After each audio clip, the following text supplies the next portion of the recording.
Okay, so this is our first video for SAS about basic functions. Hopefully you've seen the first video about getting familiar with the SAS GUI. Right now I've minimized the log one since it's not super important, and really editor and output are things we want the most.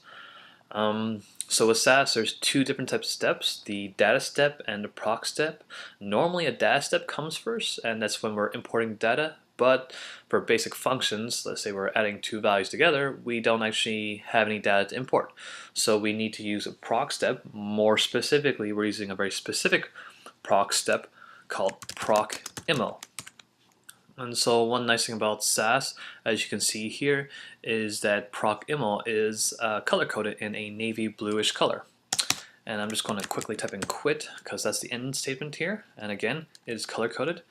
And some of the basic math functions. So like a calculator, it's fairly straightforward. So if we want the addition between two values, then it's just, let's say, 2 plus 5, again, semicolon.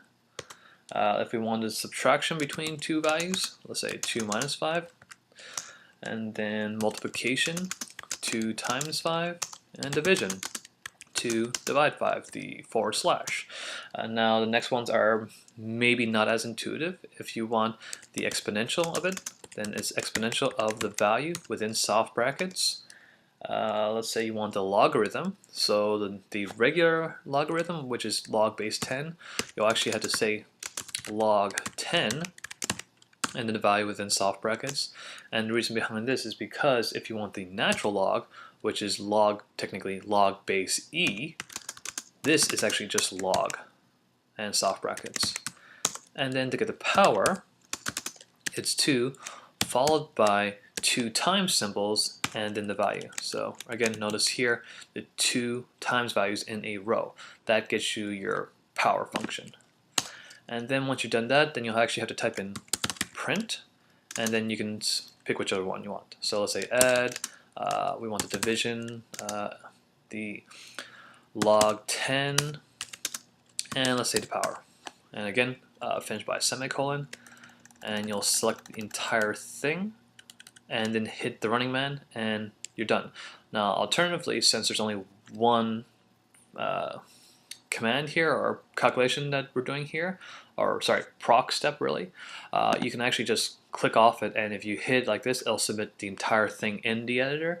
Obviously when you're doing multiple proc steps, you don't want to do that, so you want to highlight just the section you want to submit. Now be forewarned, if I select up to here and submit, it'll submit iml, semicolon, and so forth. And then there's going to be error because SAS doesn't know what iml is. It does know what proc iml is though. So if you highlight the entire thing, hit the running man, and there you go. So let's see, the addition between 2 and 5 is 7, the division is 0.4, log base 10 of 2 is 0.3, and 2 to the power 5 is 32. And then you're done. So again, a couple of things about SAS. One, each proc step is always going to be color-coded, in this case here navy blue. Any option within, in this case here print, is usually color-coded in a light blue. Any numerical value is this kind of greenish gray color, and then any variable we create here is just going to be normal black text. And again, must end with a semicolon. But one nice thing is in SAS, often when you say forget things, it can warn you to a certain extent. So for example, if I have here the semicolon is supposed to end the statement of power is equal to this.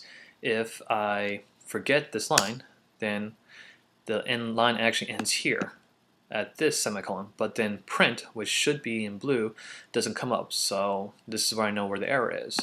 And so if I add a semicolon again, there you go, print is blue again. However, in the case here, if I forget this one here, this is fine with print because the statement ends here. So then there's going to be an issue with sub equals 2 minus 5, and there will probably be an error with that one there. And so that's how you deal with some of the basic functions.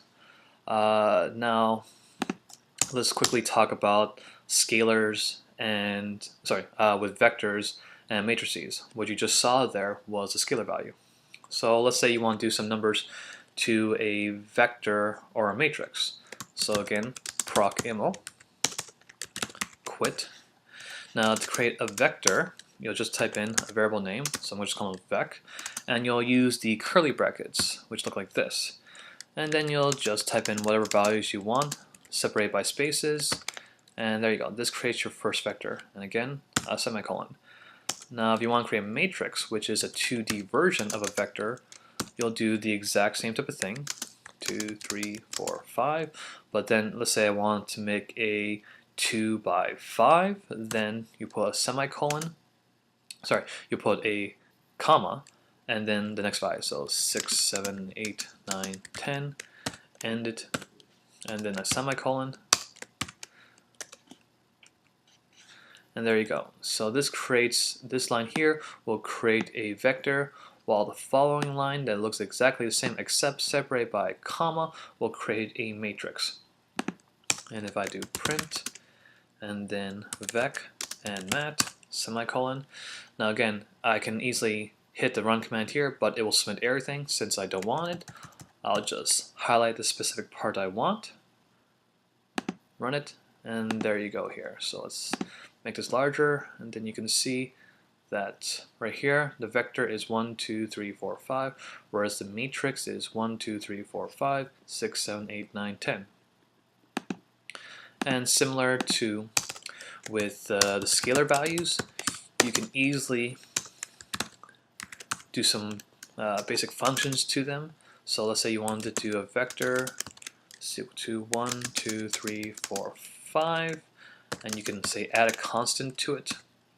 And with a matrix, you can do the same type of thing, 1, 2, 3, 4, 5, 6, 7, 8, 9, 10, and let's say times that by 2.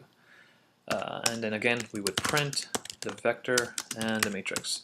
Now please note that yes, I technically have defined vector right here and mat here, but it's not global. So although it's been created, it's only created temporarily, so you can't say recall it and do vector is equal to, say for example, vector plus 5. It hasn't been defined yet, despite the fact that I wrote it up here. Up here, it's only a temporary thing, so you're gonna actually have to retype it all again. So like that. Now, in the case where we saw here, we've got a perfect sequence. Sometimes we can make it a little easier by using the sequence command. So let's say vec, and we want 1 through 5. So then what we can do is the following here. And so by using the soft brackets and the colon statement, this creates a vector of 1 through 5 instead of having to type in 1, 2, 3, 4, and 5. So an alternative to this statement up here is simply this plus 5. And let's say, for example, you wanted to 1 through 10, but all the odd ones. So 1, 3, 5, 7, 9. So you can do that through the following. So we'll do, and then a start point, a stop point, and a step size. So start point is 1, the end point is 10, and step size is 2, so then this would be 1, 3, 5, and so forth. And then if we print, and we'll print vec and vec2, again semicolon, and so let's highlight this, and let's just make this easier by clearing this. So we'll submit, and so you can see here that a vector of 1 through 5 plus 5 should be 6 through 10, 6 through 10 here. And then the other one is the odd numbers from 1 to 10, 1, 3, 5, 7, and 9. And there you go, some basic functions within SAS and how to create some sequences, and that's pretty much it. Okay.